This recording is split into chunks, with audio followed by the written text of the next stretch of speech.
तो gun metal क्या है? Gun metal it is an alloy of copper, tin और जिंक। गन मेटल क्या है बेसिकली? क्या it is an alloy of copper, tin and zinc. और इसमें जो बेसिकली यूज़ कर रहे हैं हम लोग contains 88% copper, 10% tin and 2% zinc. तो यहाँ देखिएगा परसेंटेज, यहाँ पर जो कॉपर का परसेंटेज है वो 88% है, टिन का है 10% और 2% जिंक। तो अगर इनका कॉम्बिनेशन होगा तो ये हमारा बन जाएगा gun metal. Gun metal it is an alloy of copper, tin और जिंक। जब भी पूछा जाए गन मेटल तो आपको ये तीन कॉन्स्टिट्यूंट्स याद होने चाहिए, जिसमें कि कॉपर, टिन और जिंक होता है। और बेसिकली कॉपर जो होता है वो 88% यूज़ होता है, और 10% टिन होगा और 2% जिंक होगा। इस मेटल को हम लोग also known as your admiralty gun metal भी बोलते हैं। Admiralty gun metal. और इसमें zinc is added to the clean the metal and to increase the fluidity. और इसमें जो बेसिकली जिंक का जो हम लोग यूज़ कर रहे हैं, जिंक का जो एडिशन हो रहा है इससे to clean the metal and to increase the fluidity. It is extensively use for casting, boiler fittings, bushes, bearings and glands etc। तो अगर गन मेटल कहाँ यूज़ होता है तो गन मेटल का use basically casting, boiler fittings, bushes, bearings and glands में use करते हैं। Next that is your babbitt metal. तो बैबिट मेटल की बात करते हैं तो tin based alloy containing 88% tin, 8% antimony and 4% copper, तो is known as card babbitt metal. Babbitt metal आपको याद करना होगा। तो बैबिट मेटल में क्या होगा? बैबिट मेटल में टिन जो होगा बेस वाला है कंटेन करेगा 88% tin, 8% antimony and 4% copper is card babbitt metal. और it is a soft material with a low coefficient of friction and little strength.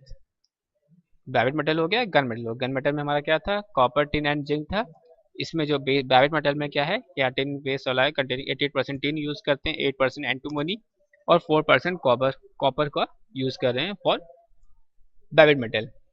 Babbit metal actually क्या है? It is a soft material with a low coefficient of friction and little strength.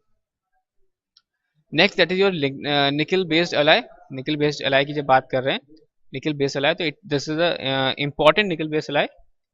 That is your monal metal, K alloy, inconel, nichrome और niaumonic।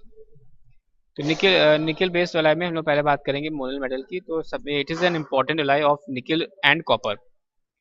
इसमें क्या हो रहा है? इसमें जो परसेंटेज याद रखना है आपको कि 68% निकल यूज हो रहा है, 29% कॉपर और 3% other constituents.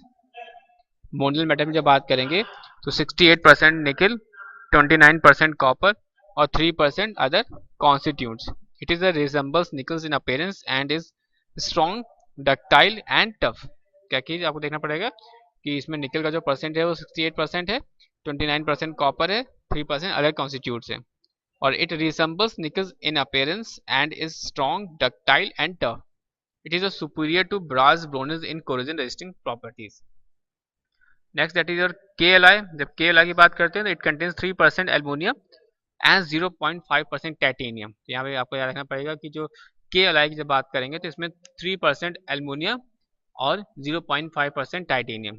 In addition to the compositions of model metal, it is the better mechanical properties than model metal। Next that is your inconel. इसमें क्या करेंगे? इट कंटेन्स ऑफ 80% निकल, 14% क्रोमियम और 6% iron. This alloy has a excellent mechanical properties as ordinary and elevated temperature. It is used for making springs which have to withstand high temperature and exposed to corrosive action। तो जब हम लोग बात करें इनकॉर्नल यानी निकल based अलाय में इनकॉर्नल की, तो इसमें याद रखना है आपको कि 80% निकल है, 14% क्रोमियम है और 6% आयरन है। और ये जो एलॉय है has a excellent mechanical properties at ordinary and elevated temperature, और it is used for making spring which have to withstand high temperature and are exposed to corrosive action. Next that is your nichrome। Nichrome it consists of a 65% nickel, 15% chromium and 20% iron। Nichrome में क्या होगा? 65% निकल होगा, 15% chromium होगा and 20% iron होगा। It is used in a making of electrical resistance wire for electrical furnace and heating element. Nichrome में क्या होगा? इट कंटेन्स 65% निकल, 15% chromium and 20% iron. It is used in a making electrical resistance wire for electric furnaces and heating elements. Next, that is your Nimonic.